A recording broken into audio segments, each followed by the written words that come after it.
Broadcasting live worldwide. Welcome. Are you ready? Welcome.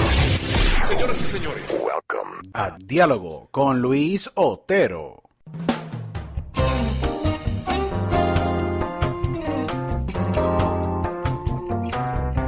So welcome to a new episode of Dialogo with Luis Otero. This is your host, Luis Otero. Thank you so much to everyone that they're listening and they're tuning in to this great episode and podcast that we have today.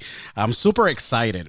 First of all, I would like to thank to all the 100,000+ listeners that we have worldwide, and we're more than 98,000 plus followers in Instagram, and we're growing. So I want to say thank you to all of you. Please follow us in Instagram at @DLuisOtero.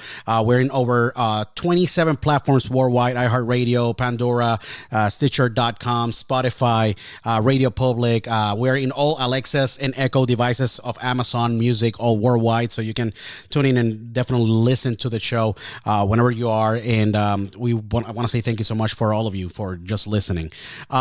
Every single podcast that I have amazing guests.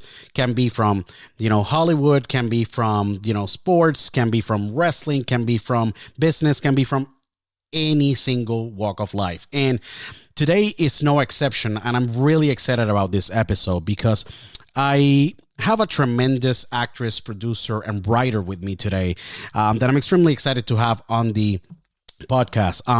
She is Mexican American, if I'm not mistaken. And she have a tremendous career in Hollywood.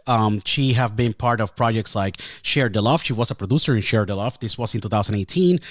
She was part of Thor Ragnarok, the girl in the photographs, and she is a producer and actress in Samuel Goldwyn amazing horror movie. And I'm super excited about this because Samuel Goldwyn doesn't do horror movies, so they saw something super special and amazing in this project, and it is just getting rave reviews by USA Today and a lot of major publications worldwide. Called the Dreamcatcher. Will be releasing video on demand March 5, 2021.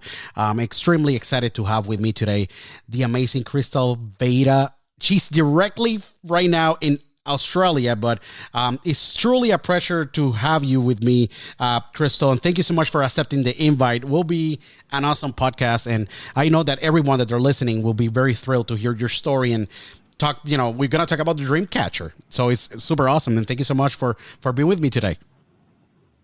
What an introduction. My gosh, I'm just sitting here watching. I'm like, okay, I'm watching it myself. I'm a fan. So thank you so much. It's an honor. It's the honor is mine. No, it's a true honor to have you. Super excited to have you because you have run all the bases. You're one of those up and coming amazing producers, actress in Hollywood with such a, amazing energy, super positive aura around you, and with this amazing project Dreamcatcher that we're gonna talk about in the podcast. But I know that there's a lot of people that they would like to know more about, who's Krystal and what she have done and where she come from.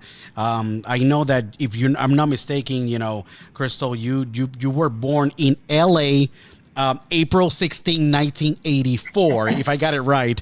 But it's super awesome because you're super passionate about the world of, film, and you have run all the bases. Like you have direct shorts, you have write movies, you have produced movies, you have acting tremendous projects, and it's extremely, amazing how your career have take off, and obviously 2021, you welcome it with the Dreamcatcher. But tell us a little bit about yourself. And how was that upbringing to the Krystal that we're seeing today? That's a really good question. I was born in a small town, Whittier, California, which is about 35 with traffic an hour, just southeast of Hollywood.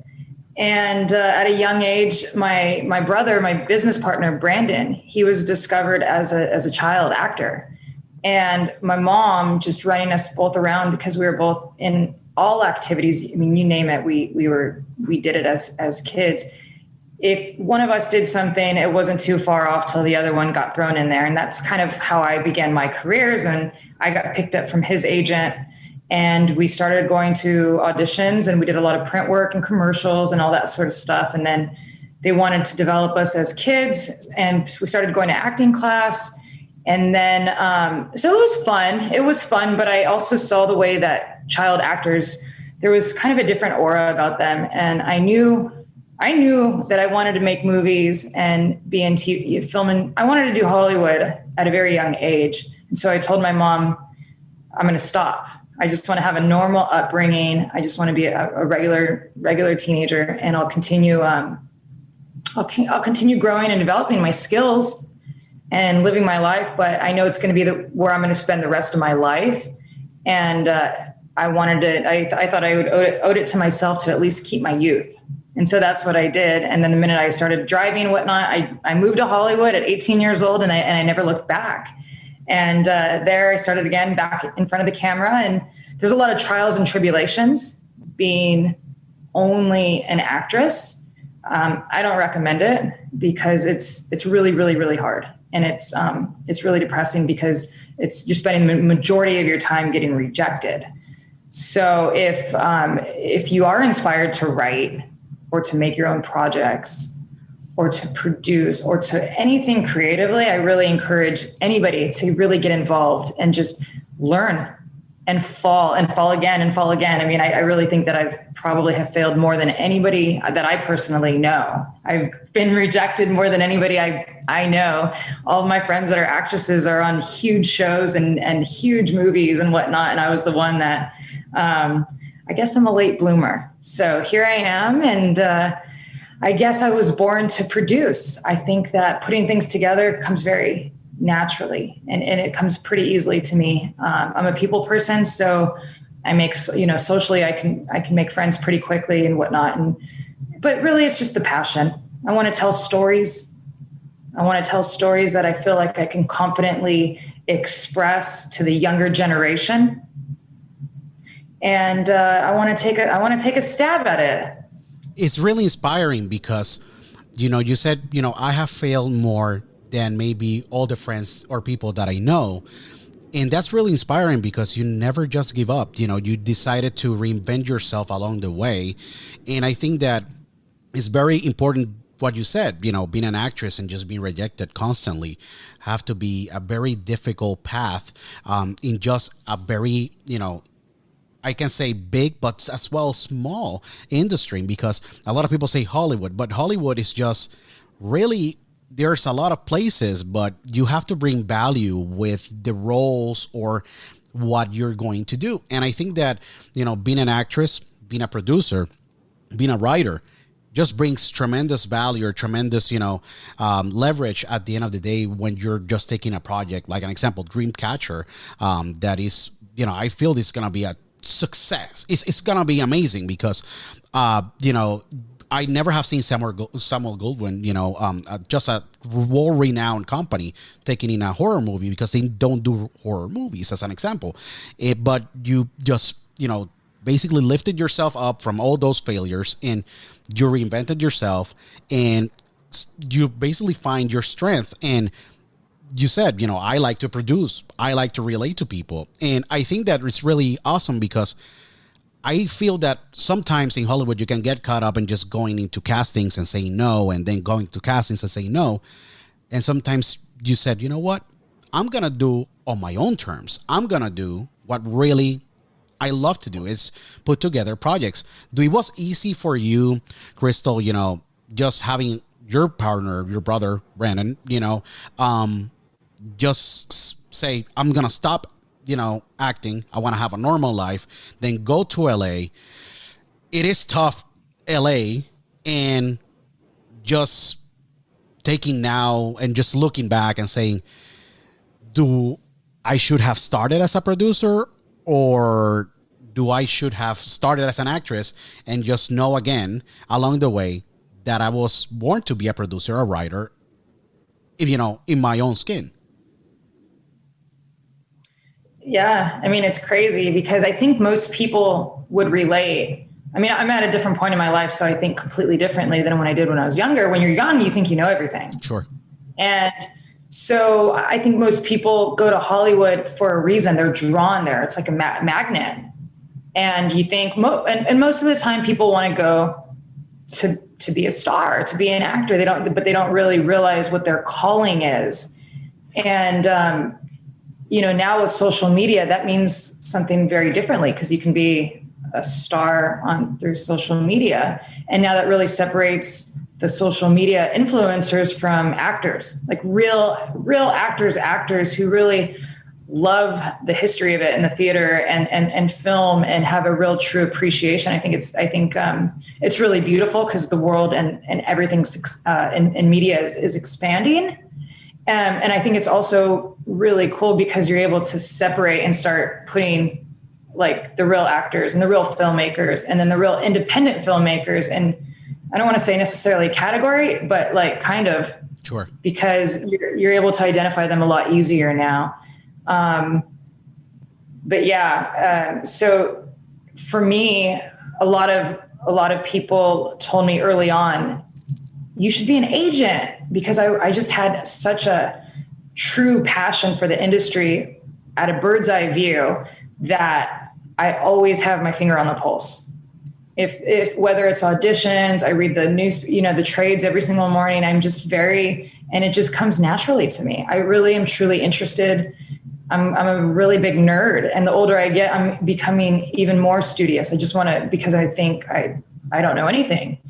And so the more you start learning, the more your circles start expanding. And that's what happened to me. I was able to I just had that mentality. I can do that, or I can help you. Usually you want to help and give back too. So I can help you. And a lot of those projects that were just starting out as a friend or a colleague, hey, I can help you, turned into something that was so much bigger. And then that's when I realized people weren't offending me by saying you should be an agent or you should be a producer. They're saying it was a compliment. They were saying you can actually get stuff done. But I was too emotional when I was younger, and I was so blinded. I had my blinders on. I didn't hear that. I was insecure. And, but now, now it's tables have turned, and you get rejected your whole life. And then you start thinking, well, okay, well, that's pretty good, because once you can get past the pain and the rejection and you still want to be in it, it's like, oh shoot, why? So then you have to discover, like, what's your why? I know my why. I love to communicate with people. I love connecting. I love that human to human interaction. I like to tell that story. And growing up with Friends being my favorite TV show, and the cast impacting my life so much, that was my aha moment of saying, I want to be a storyteller on the mass level, and that's Hollywood. And it's beautiful because you find your why and you find the purpose. And I think that you said, hey, you're a nerd about, you see the traits in the morning and all that stuff. I am the same way. I think that really so important to understand the business, and you really find the way to understand the business. And I feel that that's completely on your favor. And I just suggest that to everyone, because understanding what is the business and how you can make a living and put all those elements, because you're a creative person too. That's the beauty about your career, and the amazing part about you being a writer, producer, and actress. You have run all the bases, plus knowing the business. It just really makes you very dangerous in a very positive way, in the business. And I'm saying in a very good way, because really people start to see that you can put things together, make things happen, and be able to put projects along. I feel that in Hollywood, there's so many shelf projects, and people, they don't know what to do with them and get them to the point of like the Dreamcatcher. And we go back to the Dreamcatcher because it's an example of a project that you and your brother have worked on together with such an amazing cast, with Jacob Johnston as your director, of the movie. And then you have Lou Ferrigno Jr. as Colton, Zachary Gordon. You have Adrian Wilkinson, Nazanin Mandy, Elizabeth Post. You got a freaking amazing cast. And you and your brother produced this amazing movie. And I feel that just knowing your why, your purpose, really have get you to this great point of your career, that you already passed through the pain, like you mentioned. And you said, you know what? I got already all the rejections. I know that I'm still gonna get rejections, but I'm already used to it, because nobody's gonna stop my dreams of just accomplishing what I want. So it's extremely amazing how you just phrase it, because it had to be a growing process or a growth process and an evolution of your mentality of just being, hey, I want to be this, and said like, no, I think that really this is my true calling. And it's a very interesting moment maybe when you went through that, because you might have said, you know what, maybe I want to be an actress, but I really have find what I really want to do in my career.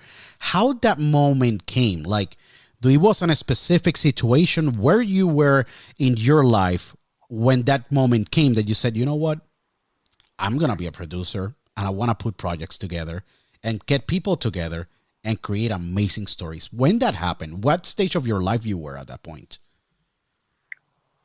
I think there's three different moments that I can recall in totally different phases, but one of them was just not having enough opportunity as an actress and looking for a project, and then seeing a guy out of New York was seeking financing. He had all the elements. He had some names, some stars attached. It was a great script. I said, send me the package and let me see what I can do, because I just have that mentality of I'll figure it out.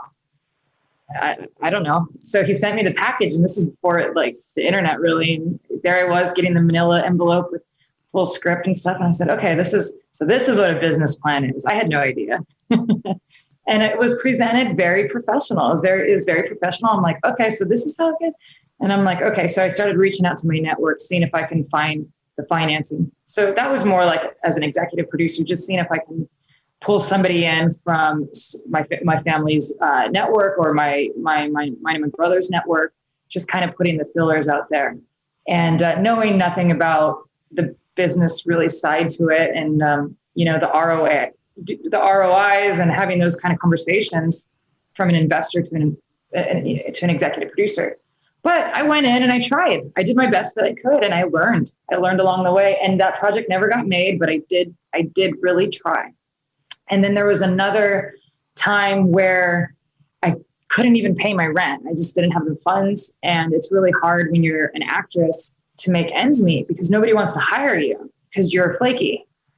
You know, you get an audition, and then you don't want to let your agents down, because if you tell them that if you come off like you're this difficult person who can't hit their marks, or, in terms of even showing up to an audition on time, then you become problematic, and it's a business. Correct. So agents want somebody, it's like when you get an audition, yes, say yes, show up, so on and so forth.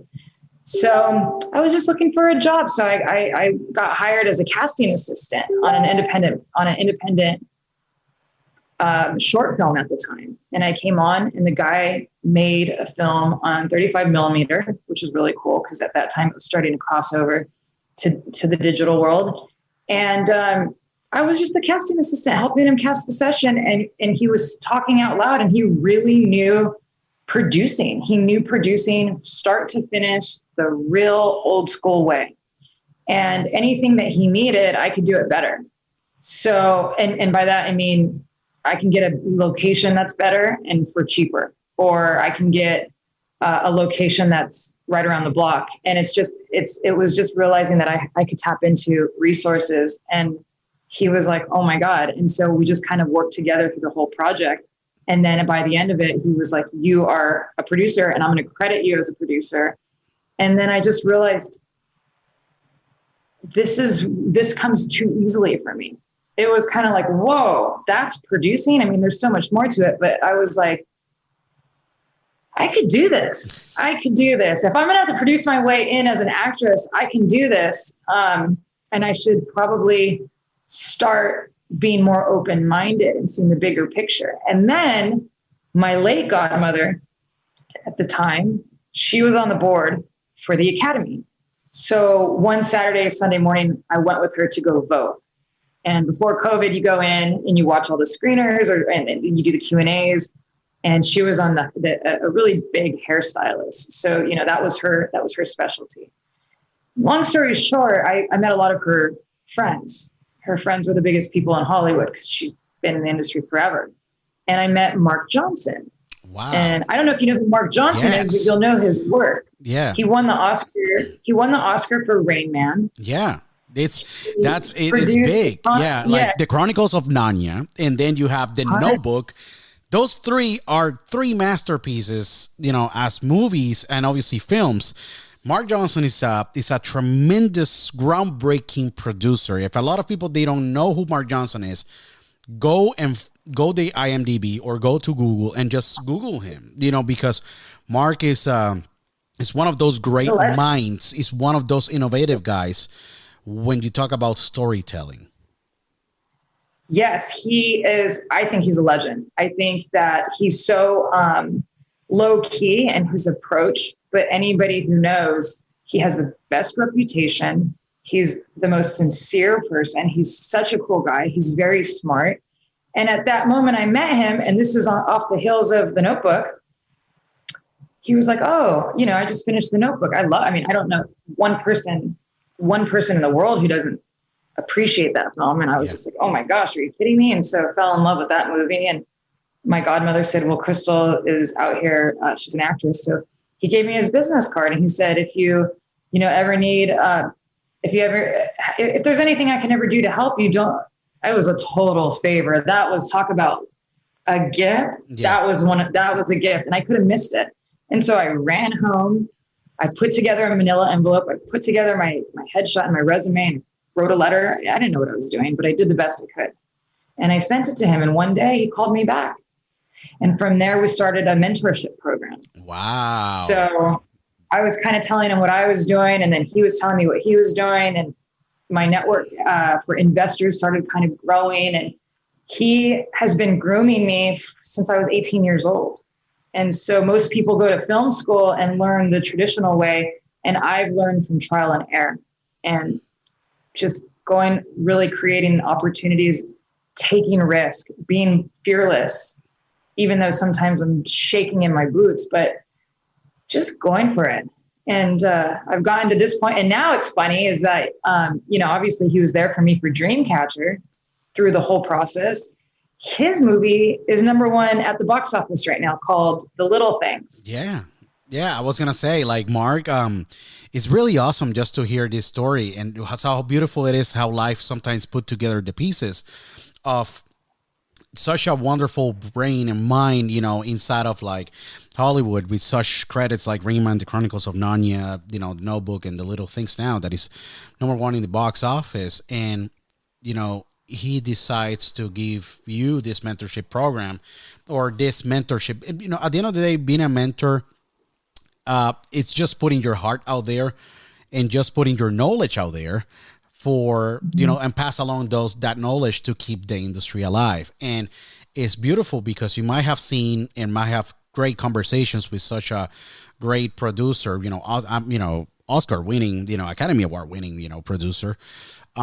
And it have to be for him a beautiful thing to see you be able to get this deal with Samuel Goldwyn, for Dreamcatcher, and just walk you along the way. I think that he will be very proud of you, because I think that seeing the mentee just accomplish such a great, project in such a great company, and just breaking a barrier, because Samuel Goldwyn doesn't do horror movies. And it's something that really I'm gonna just emphasize, because Samuel Goldwyn have, being involved with such amazing movies like Faithless, Me With You, Little Secrets, a lot of like box office, star movies, like October Baby, Cowgirl Angels, just to name a couple of those titles, and never a horror movie. When I saw this and I saw the Dreamcatcher, I was like, what just happened? Like, do the world just change? And he have to be very proud of you. I can't imagine, because just seeing a mentee, get to this point, it have to be a very wonderful thing for you and for him, obviously, in that beautiful relationship of mentor and mentee that was, cultivated since you started at the age of 18. Yeah, it's been crazy. And people ask me, like, how does it feel? And it's always the moments. It's usually the little things. Yeah. And I remember getting a incoming, and it was like, you just made USA Today top movie to watch 2021. And I said, what? Yes. What? My independent film, like, this is crazy, because it's been such a rough year for everybody all over the world, So it's like, you got to keep going. You have to find the silver linings. This film, Dreamcatcher, was supposed to come out 4 different release dates. It's gotten pushed back time and time again. And it's just kind of like, look, we make movies. There's always so much more, bigger meaning to life than only like filmmaking or your career. People, this has gotten really serious with what's going on at the times. And so it's just really beautiful to start seeing, after such a rough year, that things are starting to look bright again. The sun's definitely starting to come out, and I can see the light at the end of the tunnel. And I scrolled down the USA Today article, and our movie was right after, like a few after Mark Johnson's movie. And this is with Denzel Washington and Jared Leto and John Lee Hank. It's an amazing cast. Rami Malek. Correct. I know his budget, and I know the process of what he went through to make that movie, because it was after we shot Dreamcatcher. And then we're in the same article with him and Coming to America too. And that was a moment where I just had the biggest smile, because I thought, how beautiful. It will be like, holy crap. Like, I just made it into the same list where my mentor, the person that really believed in me and decided to take me under his wing, I'm in the same list as him. And I'm, as the number 1 movie to watch in 2021. So it had to be, you got to frame that. I know that it's going to be framed somewhere in your home. It could be in Sydney, where you are right now, Sydney, Australia, or in your home in Hollywood. But it have to go in a frame, because it's just one of those articles and lists that, hey, it's a highlight of your career and a highlight of your life. For sure. And I text him and I screenshot it, and I say, can you believe this? Like, joking around, because he knows my personality. And he wrote back, competitors. And I had a huge laugh. And I wrote him back and said, hang in there, Mark.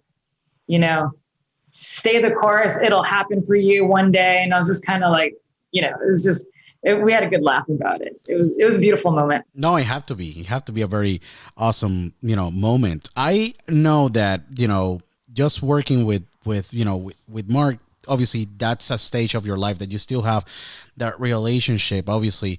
But, there's been many projects in your career. And I have to say that I know that we didn't touch this part, but you had a stint abroad. You went studying in London, in the London Academy of Music and Dramatic Arts. And I know that going abroad, going to a different country, just being exposed to different art, doing maybe theater or doing other things, really bring a lot of elements to you at the end of the day, to create. And how that experience, obviously you being being mentored by Mark Johnston, amazing producer, Academy Award winning, but in just trial and error, obviously, in the process of you growing in the industry, that I think sometimes is the best way, because none of this stuff is teaching college or teaching any university. You gotta just grind it out and just get tough in the skin and just like say, like, you know what, I have these goals and I'm gonna make them. But that experience in London, how really contributed today to some of the way that you put together a project? Because that's like academic formation in London, European way, have different things than in the US, still some of the basics, but it had to influence the way that you present now, like such a movie like Dreamcatcher, to the public. It have to influence you in the way that you maybe put together those pieces. Yeah, that's you've done your research, Luis. That was definitely a turning point for me, where I was like, okay, my great uncle, my mom's uncle, Victor is his name. He's been such an influence in my life. I mean, he's old school Hollywood, has a lot of friends. He's a very creative person, and he has helped really groom my brother and I creatively. He's always been there for us, just the biggest dreamer, always encouraging us. like that person, when they say, oh, follow your dreams and keep going. And nothing was ever out of reach for him. And he would just encourage. And he's like, you keep telling me you want to be an actress, you need to do this, this, and this. And he also really challenged me. And my family has really like thick skin. It's like, okay, if you really want to do something, it's tough love. So he's like, you need to go to RADA or you need to go to Lambda. And RADA is the Royal Academy of Dramatic Arts in London. And it's not that far, probably not that far at all, 10, 15 minutes away from Lambda, which is where I went, London Academy of Music and Dramatic Arts. Correct. I applied to Lambda. I thought it was a better fit. And lo and behold, I got accepted. And so I went out there for a summer, and that was the first time I've traveled abroad by myself. I was really young. I was only, I don't even think I think I was 20. I think I was 20. Yeah, going outside of the United States, obviously when you're 20 and you're going to a different country and you gotta like get the stamp on the passport and all those things and those experiences, sometimes it's frightening because you're going to the unknown, Well, yeah, especially because this is before cell phones. Like this is before MapQuest. Like I had to print on my hard computer, like my hard top computer, the desktop. And the people, my friends and family would be like, well, how are you going to do? What are you going to do? And I was like, I don't know what came over me, but I never look at how I'm going to do something. And I just make up my mind, or I get the vision that I'm going to do it. And then I just figure it out. And so I remember hopping on my computer and printing up Heathrow Airport and how do I take the bus, or how do I get to my dorm room? And I knew nothing about London. I mean, I think I went to the library and took like a DVD disc on like just cram course in London like the week before. And I was just like, that was another moment where I felt like, oh man, I need to pay attention more. I didn't pay attention at all in school. And, but I figured it out. And it was really those moments that really pushed me outside of my comfort zone. It's back to the little things. Like I took the train, and then I took the bus, and then I walked this street. I mean, it's not that hard because it's an English speaking country, but it is when you're a kid kind of just throwing yourself out there. And because your mind can talk you out of things. And so I'm proud of myself for that. And then of course, Lambda is just an iconic legacy of just, I think it's the best school in the world for acting. It's one of them. And I got chewed up and spit out on most of the days at school there because they were all so much better than me and smarter than me. But I kept showing up. I kept showing up, and I worked really hard, and I had to feel that embarrassment, when your face gets, I had to feel, and in order to graduate that summer course, I had to put up 7 different like massive scenes, which is, that's kind of a lot. Yeah. And some of them being like classic literature, like the Shakespearean type. And I wasn't brought up. That wasn't the kind of acting that I was a Hollywood actress. I had a whole different teaching theory that was instilled in me. So again, stepping outside of my comfort zone. And my one of the teachers got so mad at me because I didn't know my lines to one of the pieces. And it was just tough love. And I was just thinking, holy cow, how am I going to pass? How am I going to pass if I don't know my lines? Sure. And next day, that night I went to the river with my scene partner, and I worked really, really, really hard, prayed that night. Sure. And then the next day the lights came on and we had to do this huge performance in front of, I don't even know how many people, a lot. And it just came out of me. It just, and I passed with flying colors, and it was just a special moment of, it's already inside of you. If you do the work, and if you really at the core believe in yourself, you just got to show up, keep showing up.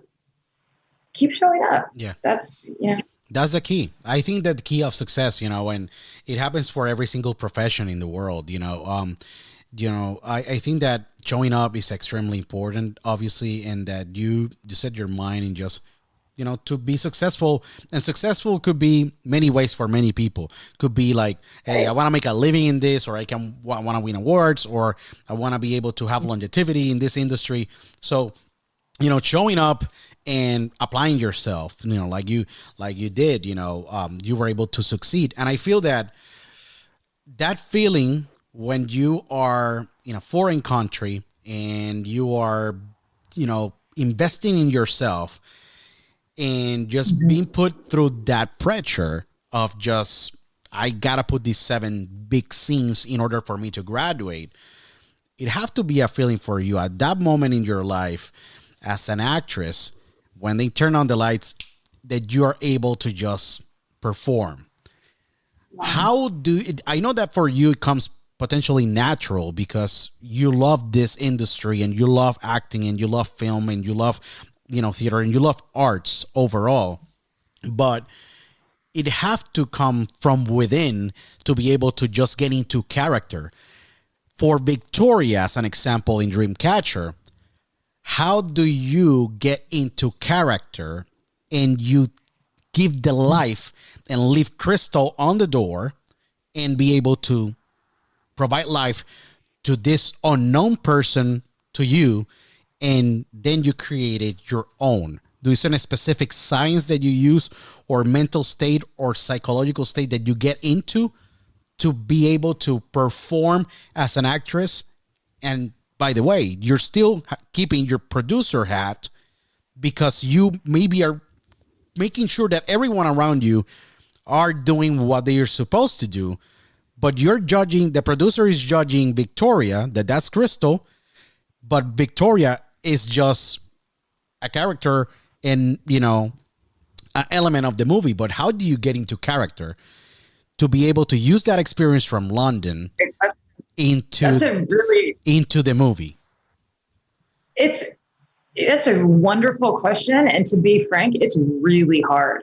It's very hard. And with this being the first movie out of the gate under our new production company, Quarzo Studios, there was some other parts that were larger. And, for the longest time, we were kind of teetering of what I was going to, which part I was really going to play. And like mine and Brandon's mentality is always, it's always got to be what's best for the project first and foremost. And, I told Brandon, look, my focus is making sure that Dreamcatcher comes out the best that it can be. And that if that means me stepping aside and because I didn't have that full confidence yet. Producing a movie is really hard. It's extremely hard. Yeah, because you're wearing that hat with Brandon that is your partner, is your brother, and you guys created Quarzo Studios. We're going to talk about that, but you are in the producer, hat. And then Victoria is a different hat that you're wearing, but the producer have to judge in some kind of way how Victoria is performing on the set. It have to be very difficult to wear those two hats. That's why I always ask an example when I had the opportunity to talk to Russell Crowe or I have the opportunity to talk to other, actors, and when they're directing and they're acting, and I'm like, that's really ridiculous because you are directing, judging yourself, character, different person, different mentality, different kind of like vibe in order to tell the story. And you have to be judging yourself in some kind of way in order to be able to perform at the level that you want for the character that you write and you wrote for the movie. But it have to be very difficult to keep those two hats at the same time without just conflicting with each other and being able to freely perform as Victoria on the set. Yes, it is. And my hat goes off to everybody who has written, directed, produced, starred. I don't know how they do it because I haven't reached the point yet. And for me, picking a part that I thought was manageable. And for me, that was realistic. I knew that I wanted to be involved in it from an actor's standpoint. And I know moving forward in my career, I will be able to produce better and more efficiently, and I'll be able to take on more. And it was just such a wonderful opportunity that we even put ourselves in that I just didn't want to get too greedy and be like, I could do this and I can do that. And it's like, well, hold on a second, because if we get it right with Dreamcatcher, then there'll be a lot more movies in our future. And so that was the decision I made. I popped in, I did a part that I thought, I could do. and do well. And to answer your question, I had to switch off. I had to, tell Brandon, hey, I'm going to switch off. I'm going to go there, with my thinking right now. And I got to switch roles right now. He's like, okay. So, which means the team had to cover my bases while I kind of checked out. And then I hopped in and I did my thing on a couple different occasions. And that was that. But I really had to have that moment of like focusing and shutting out that chatter. I don't have a good attention span. And so for me, it's really, that's a challenge in its own right, is if I could just keep my focus I'd be further along in life. And, but really you just have to really decide. And so that's what I did, is I just had to focus and be like, okay, right now, all I have to do is just hit my marks and trust the team that you're working with. They're not going to drop the ball. And at that time, the machine was working.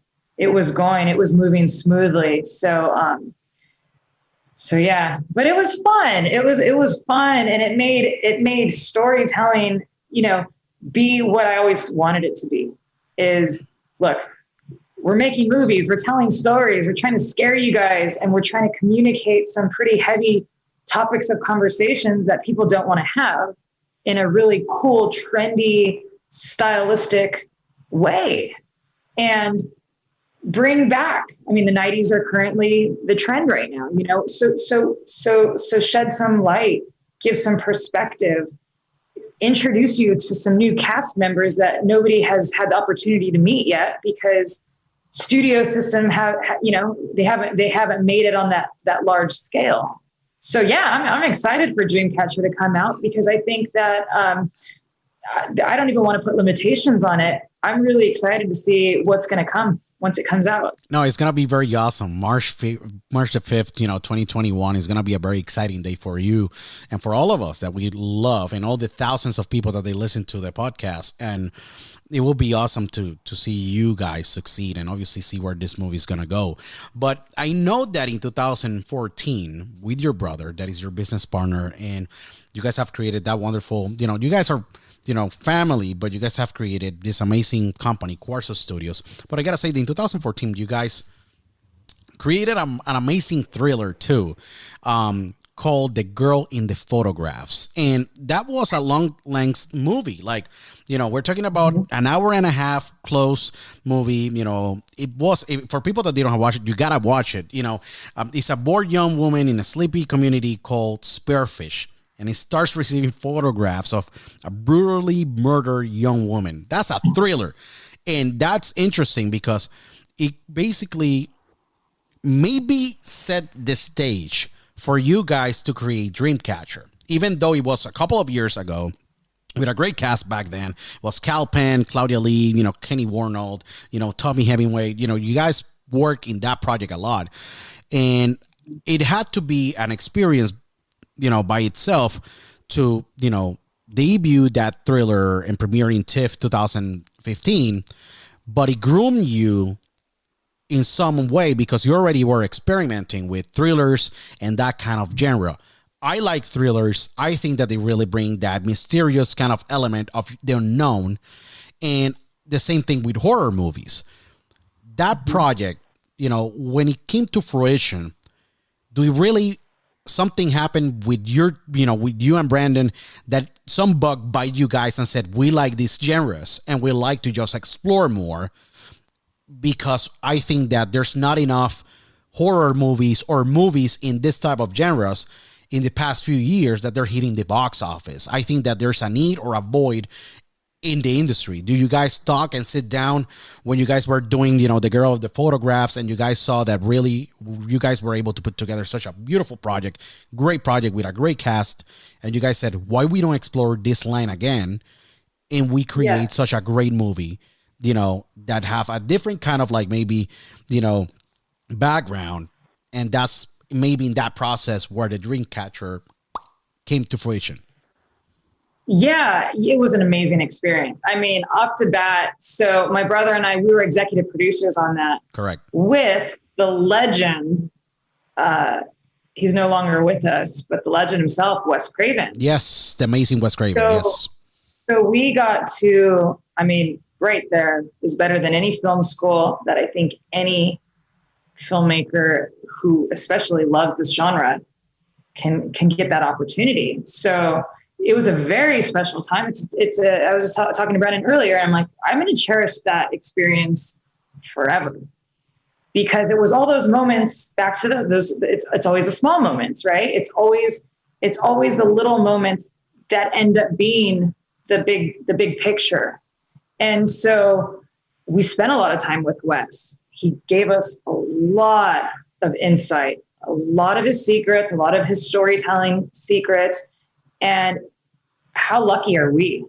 I mean, you want to talk about lucky. We just kept our mouths shut and would ask him as many questions as we could, because I wanted to, we wanted to see, when you see somebody in life that becomes that's a cut above the rest. And in his case, gosh, I mean, aside from Hitchcock, aside from a few others, he was the guy. He was the master of horror. The man. He was the master of horror. I mean, he created Freddy Krueger. So to get that privilege and have that, it was an honor to be able to spend that time with him. And I told Brandon, look, Robert Rodriguez, Kevin Williamson, Julie Plec. I don't know if you know. Yeah, of course. All of those are amazing names. Yeah.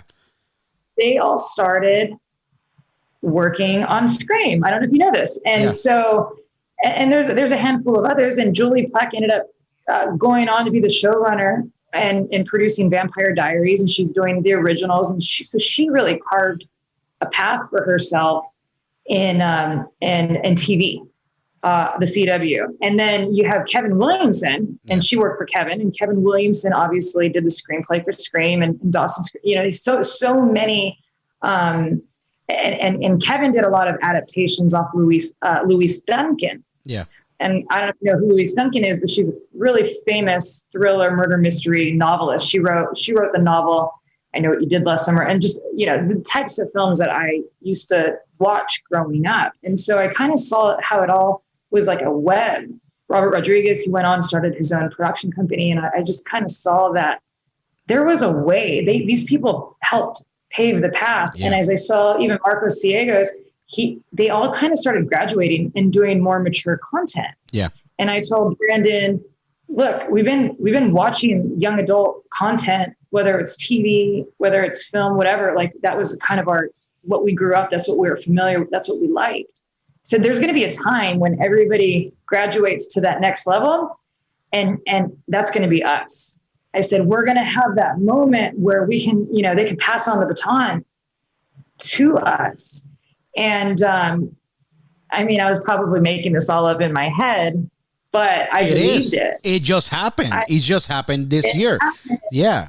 And so we love like 90s and early 2000 types of films, like The Skulls and Final Destination. And there's just a lot of ensemble, The Craft, Scream. There's just a lot of ensemble. Teaching Mrs. Tingle. I mean, for the older generation that are my age and older, these were the teen or young adult type projects that really launched people's careers, like Jennifer Love Hewitt and Paul Walker. And so, and it's hard to do. And Wes taught us that it's really, really, really hard to do an ensemble for so many reasons. And I told Brandon, I'm like, look, the 90s is coming back. The 90s is back. Let's go for it. Let's put together, let's do an homage, make an homage to him with our heart into it, with our, kind of a thank you. And, he really left his mark in the world with his motion art. And so I always encourage everybody in any industry that they're in is to go for it, to stay the course, to keep with it, to keep going. Because, one day we talk about this with horror films this is why one of the reasons why they like watching it is it's inevitable. We're going to die. We're going to die one day. And horror films and thrillers and murder mysteries, they touch on that so what appears easily.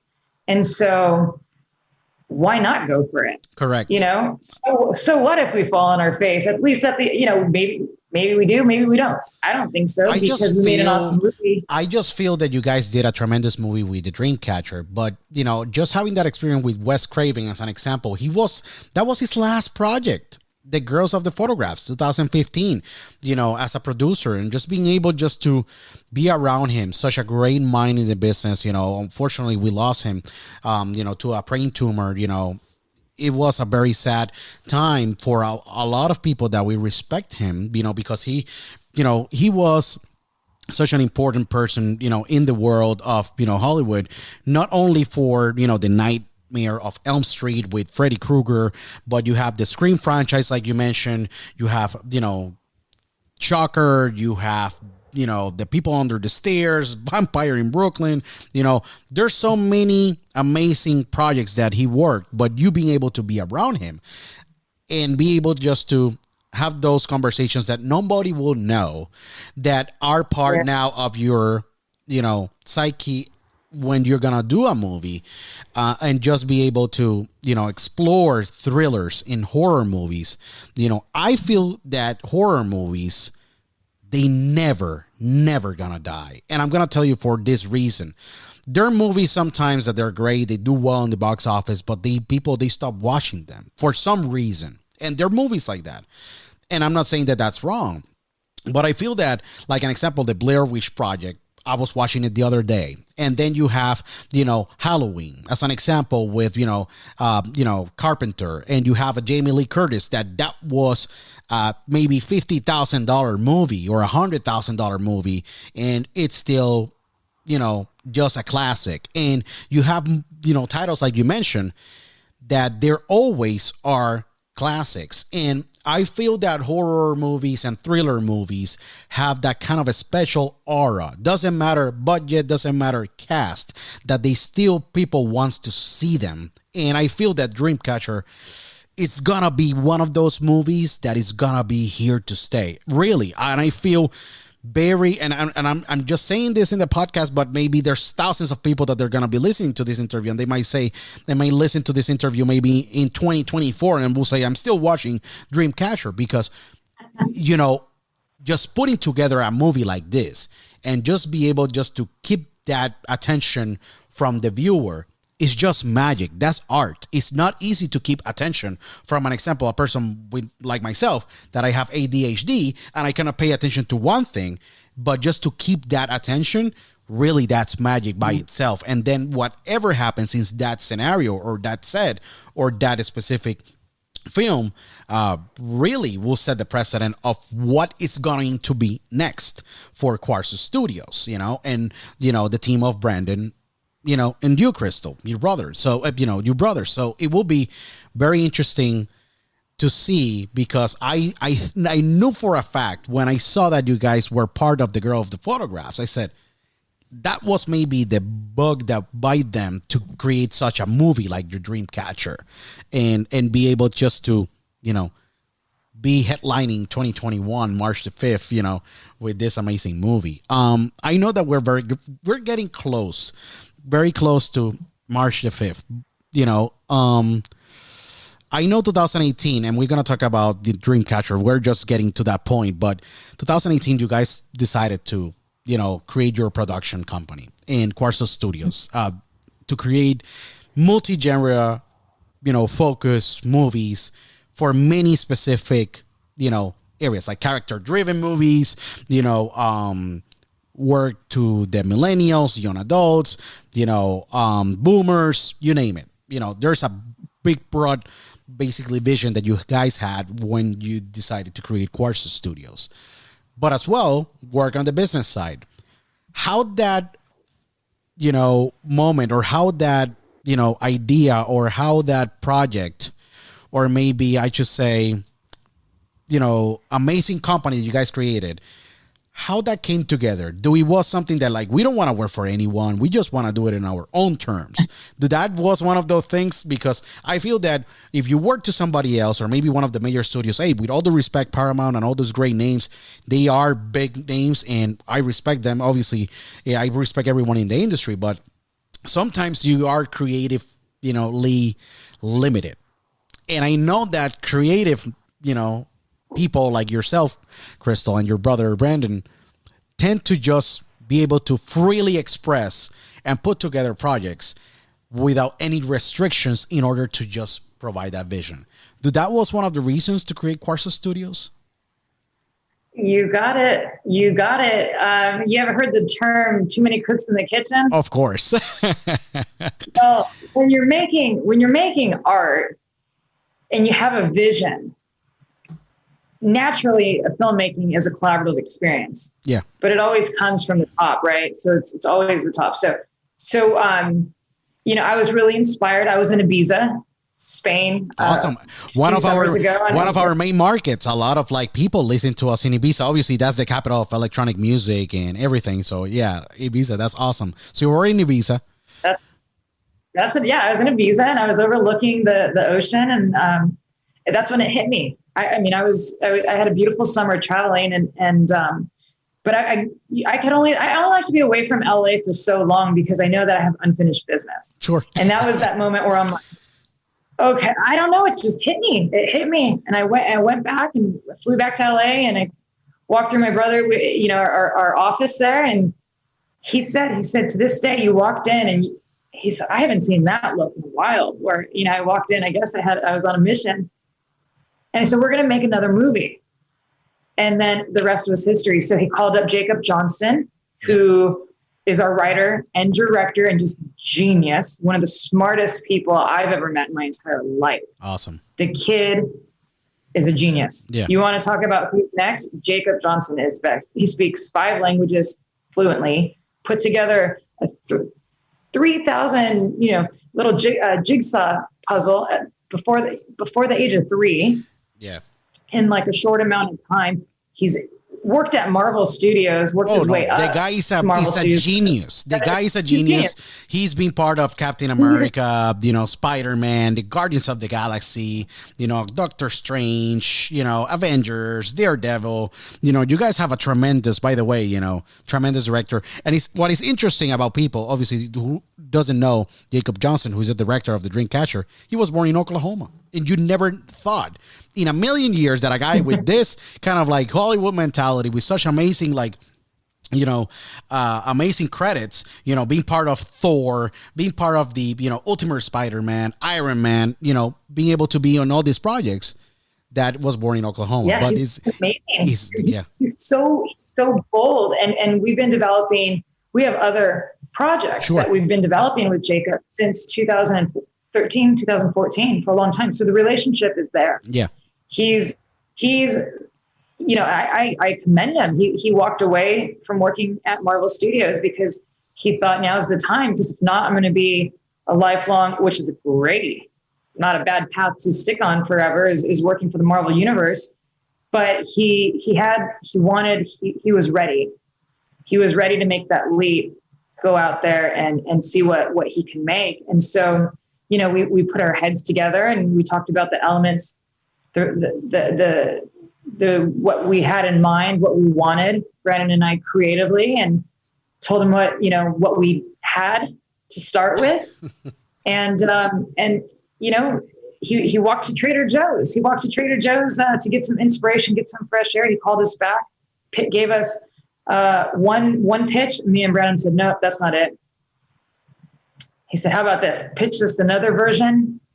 And we're like, bingo. Goosebumps. Goosebumps. So Brandon always says, it's a yes from us when we get goosebumps, because that's our soul speaking to us. And Jacob, he pitched it to us and we said, that's it. Go ahead, go run with that. And yeah, the rest is history. It's interesting because you created Quarzo Studios, and now Quarzo Studios this year is with the Dreamcatcher. It's, creator of the Dreamcatcher, being released March the 5th, 2021. Jacob Johnston is the director. Brandon Vayda and yourself, Krystal Vayda, are producers of this movie. You guys made it to the top of the list of the USA Today, but it have to be a story behind the Dreamcatcher to get to this point. What were the challenges that you guys faced to create this movie, create the characters, create the story behind the characters, and film this movie with such a great cast? What were those challenges that are, basically you guys went through to get to this point?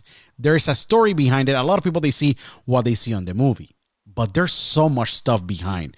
How you guys were able to create such a movie, and what were the challenges to create it to get to this point where Samuel Goldwyn is taking a horror movie and releasing it in March the 5th, 2021.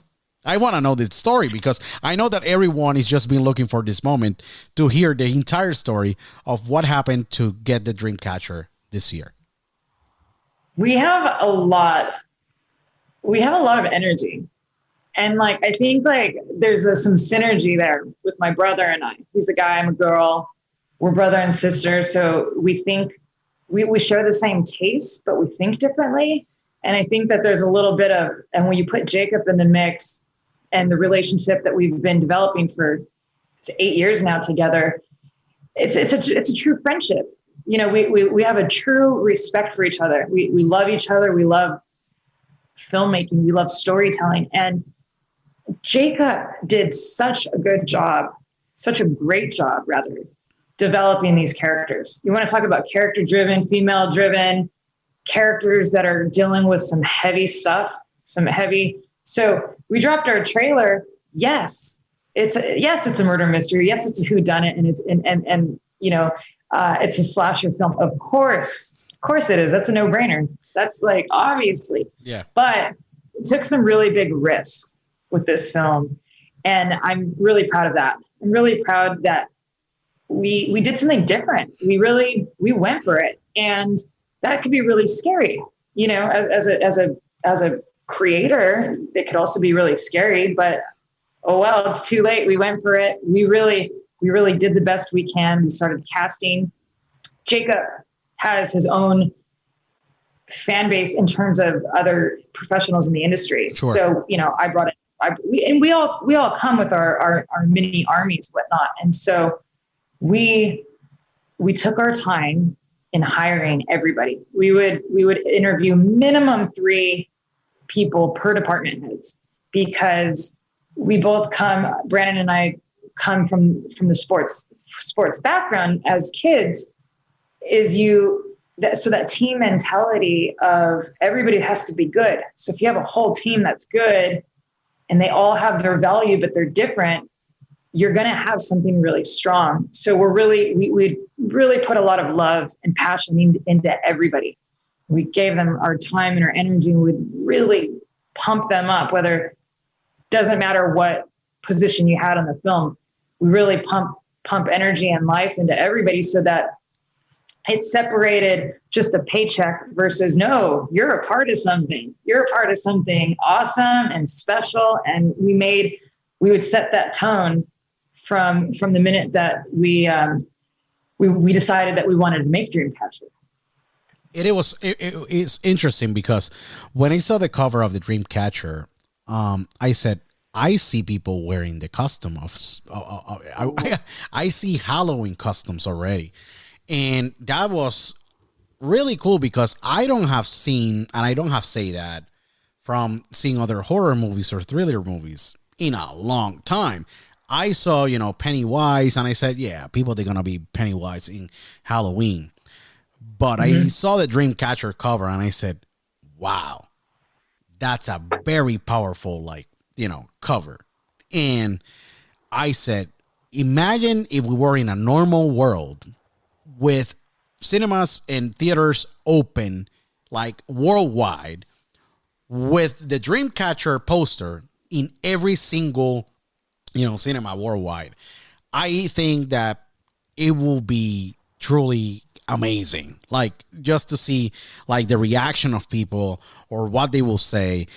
And I feel that when I saw it, I was like, I see this movie making a cult following, maybe second part that maybe is already in the works. You guys already thought about that because as a writer and producer with such a great team, you're like, we got to look at the second part.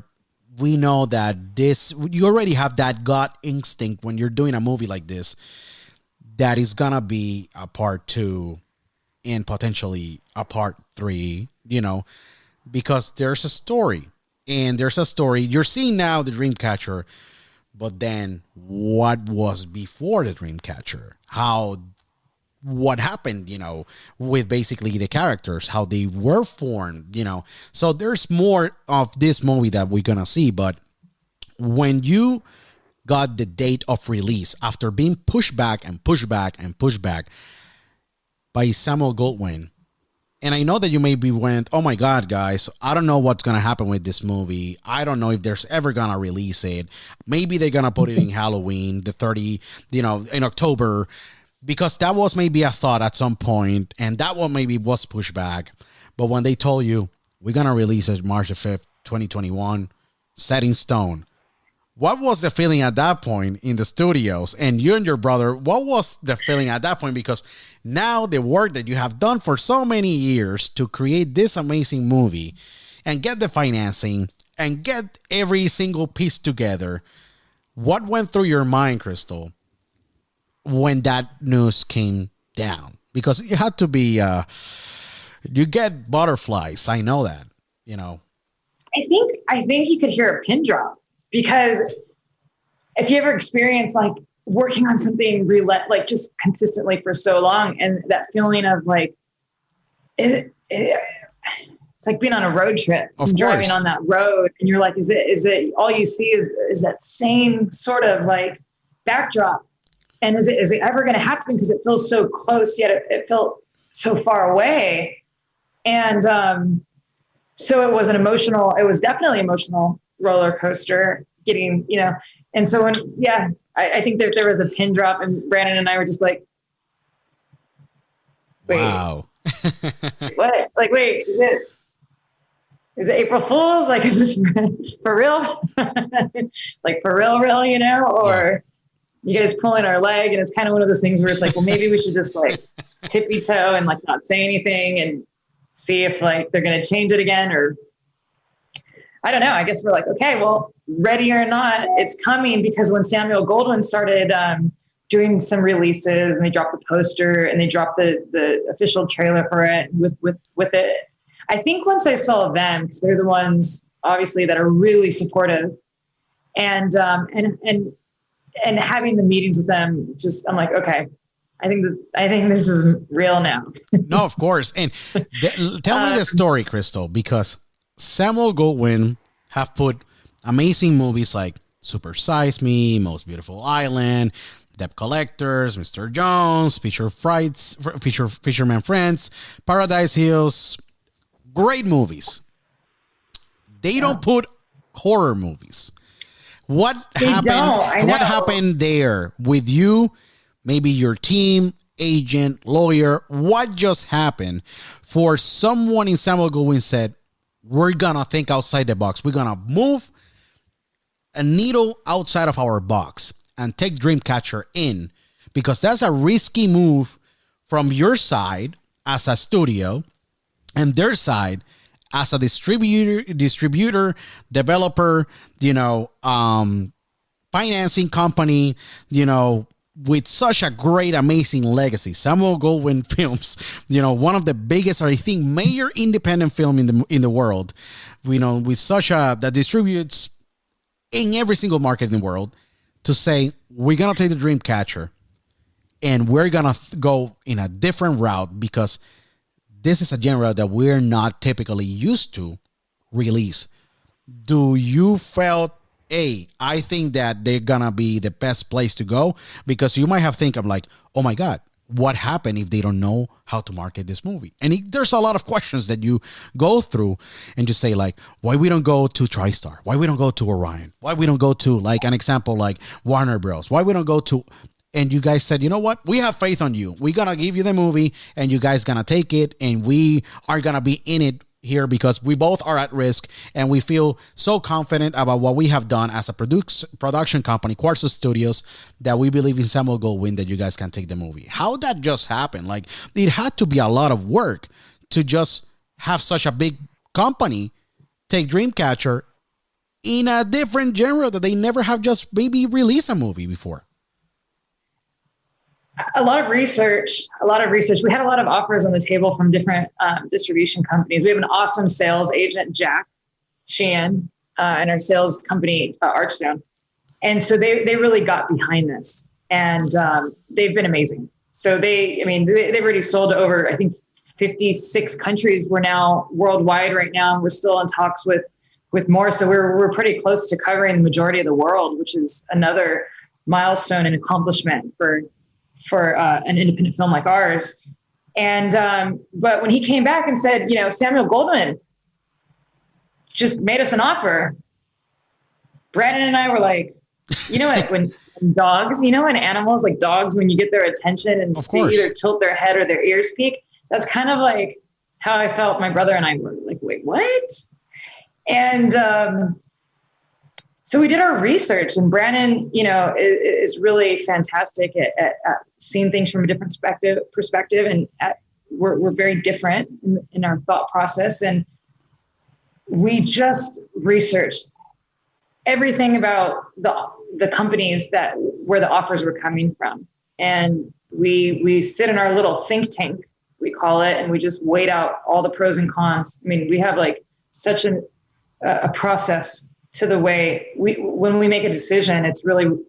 There's a lot of thought that goes into every decision, so to speak, before we proceed, because it's kind of like a video game. Like, it's like, well, if you make one turn here, then it's going to take your life in a different direction. So we really like to think things out, and it's really their passion. I mean, Miles, they were just really passionate, and you can feel that there was something different, and they were willing to take this risk, and they were willing to go on this journey with us. And I think because we're so open-minded, like we're so open to promoting this and to just learning from whatever they can teach us in the process. I mean, he comes from a very, very monumental, iconic family, Peter Goldwyn. So, Correct. We want to be a part of that. We want to learn the information that's been passed down generations and generations and generations again, because, things are changing. Correct. For the better. And I think for the better. For the good. Yeah, time, I agree. Absolutely. And so it's those moments, with our grandparents and our great grandparents and our ancestors. Those are the stories that we really want to hold on to. And I think since Brandon and I are so family, and hearing, another family, and I think it just kind of lined up with our values and our principles. And I just think it felt like the right company to go with. That's awesome. And it's really awesome that you mentioned, and you give credit as well to Jack Shan, who is, your agent, and who was in charge of, it's important because this is a team, and just having such a great person to, believing in the project and just pushing it out there, just to open, conversations with all these companies.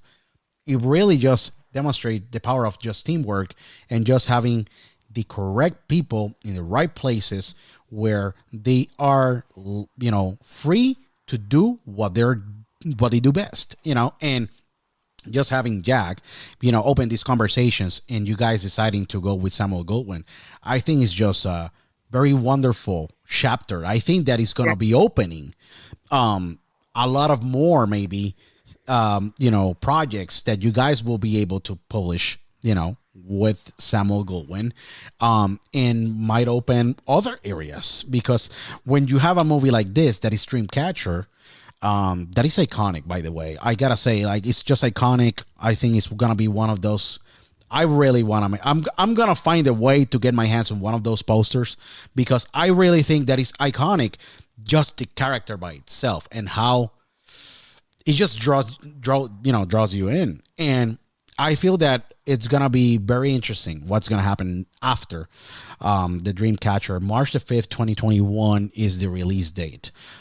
What people can expect, Krystal? And we're just, here, in the closing questions, obviously, of this amazing podcast and interview that, by the way, we're going to have you back at some point, because I know that it's been one of the most iconic, I think, wonderful conversations that we had. We had many famous actors here, and I have enjoyed tremendously the conversation with you. But what people can expect from the Dreamcatcher, and I know that this is the baby of Quarzo Studios now, but what people can expect from the experience of just watching this just horror movie. Because what I will say to people is the following: this is a movie that is just based on, it's just crazy because it's in an underground music festival, and there's a lot of things that happen in 48 hours of that festival with main character Dylan,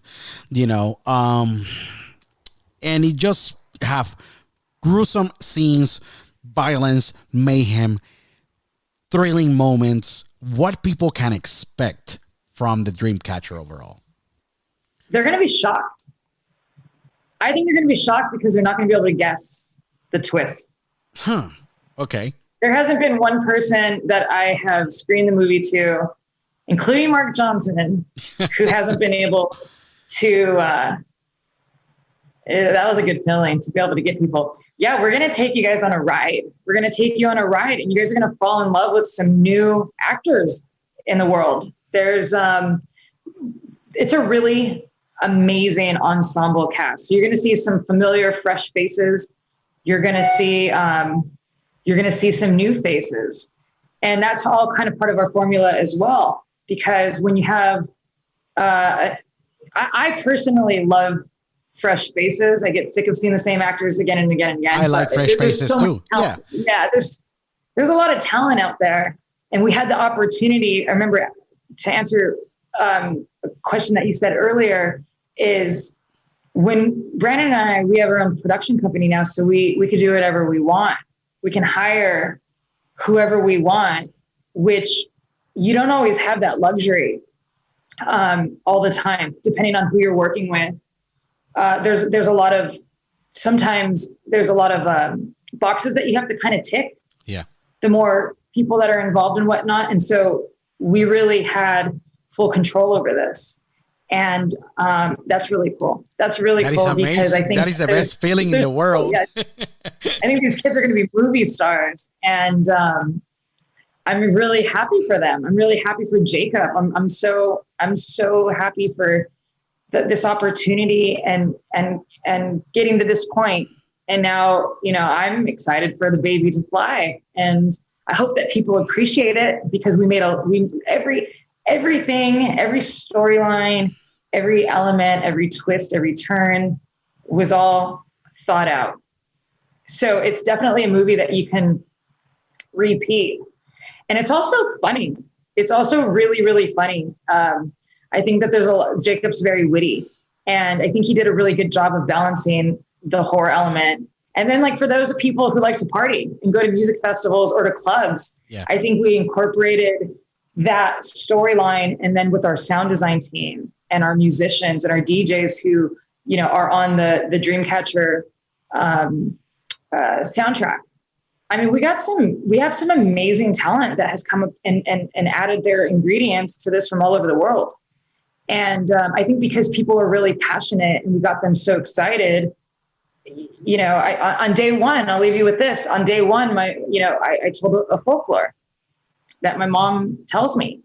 And I'm very close with my mom. And she said that there was a bake-off between two girls, same kitchen, the same stove, ingredients, everything. Who can make the better pie? And one of them, just hands down, was a way better pie than the other person. And the judges, nobody could figure out what happened. The other girl couldn't figure it out because it was the same everything. And they said, well, what was different to your pie? What? She said, oh, easy. I made mine with love. And so I told that story on day one at Dreamcatcher. And I said, this project is going to be made with love. And if you see somebody that's slipping, you pick them up, because this is going to be, you're part of a team. and it's going to be a journey. And so everybody worked really hard. We worked long hours. We put a lot of passion into it. And I think that the end result is what you'll see on the screen. And I'm really excited for it because there's been so much hype. And I know that there's not like this hype for no reason. It have to be a big reason about that. And just for the USA Today to go all out and say, I think that this is the movie that you got to watch this 2021. And just to make that list, you know, it takes a lot of critics, people that they watch a lot of movies just to say that. So it says a lot already. And I'm really excited. March the 5th, 2021 is going to be the day. And everyone just have to watch this amazing movie. Samuel Goldwyn, is behind it. You know, Dreamcatcher, with you, Krystal, and Brendan and Jacob, and and all the amazing, cast. I know that you're now in Sydney, Australia. Of course, there's a project we cannot disclose it now, but you are between Australia, LA. And you maybe get elements of when you're in Australia and when you get in LA. And I know that mind is always 24/7, even on the sleep, working. What Quarzo Studio have, on the surprise box for the future? I know that you guys gotta have some other things. Might be Dreamcatcher 2. I'm just guessing here. And maybe Dreamcatcher 3. Who knows? And I know that maybe that's in the plans. Because I know that it's going to be a great movie. And I feel, I'm extremely positive. Yeah. But I know that, you guys do a lot of other things. TV, obviously, films. What is in stock currently that you guys are currently working that you can give us a little details, but not throw everything out there? We're going to... I put you in a tough spot. We have 2 movies and we're just kind of figuring out because we want to do both of them. We just don't know which one's going to be next. Correct. And let's see how things unfold here in the next few weeks. We have another college movie. It's a college murder mystery. That's really awesome. Those are great movies. It's totally different. It's totally different than Dreamcatcher. I'll leave it, one of my favorite movies, one of my favorite, like old school horror films is, Rosemary's Baby and also The Skulls. And so, we like to just touch on stories and ideas that we personally like ourselves. Sure. It's pretty simple.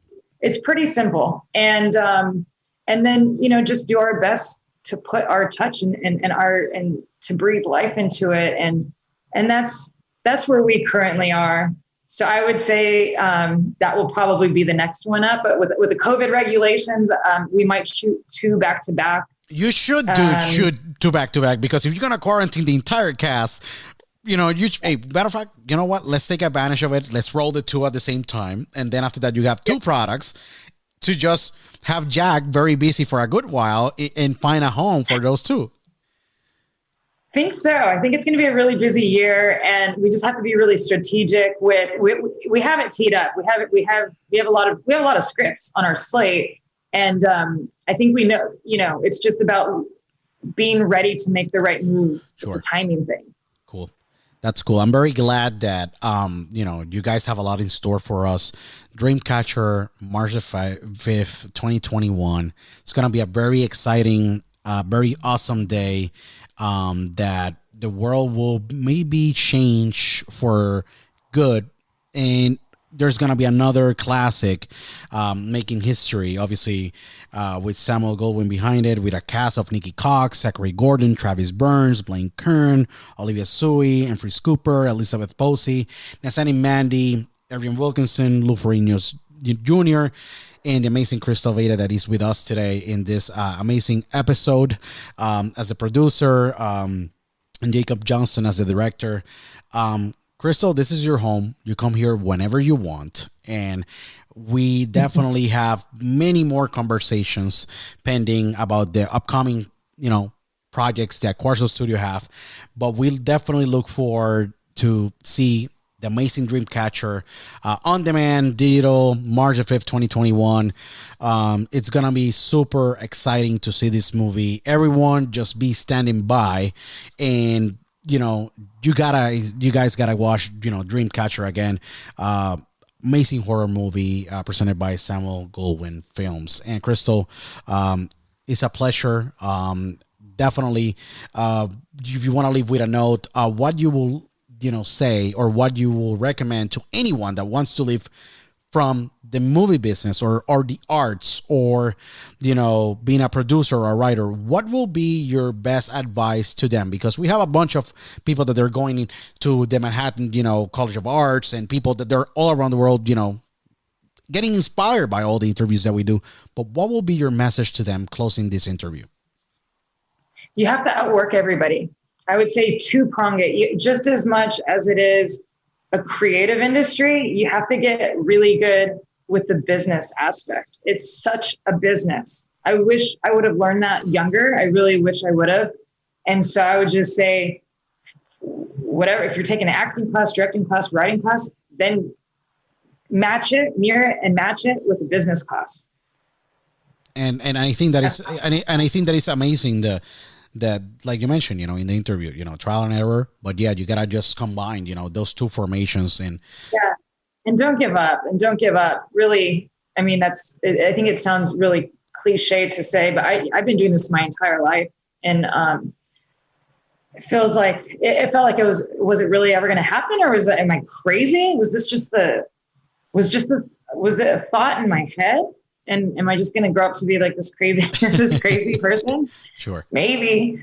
But you have to believe in yourself. And if that dream is really inside of you, it's for a reason. And don't put a time limit on yourself, because you're lucky. You're really lucky to have that bug inside of you. Whatever that bug is telling you to do, stay the course, work hard.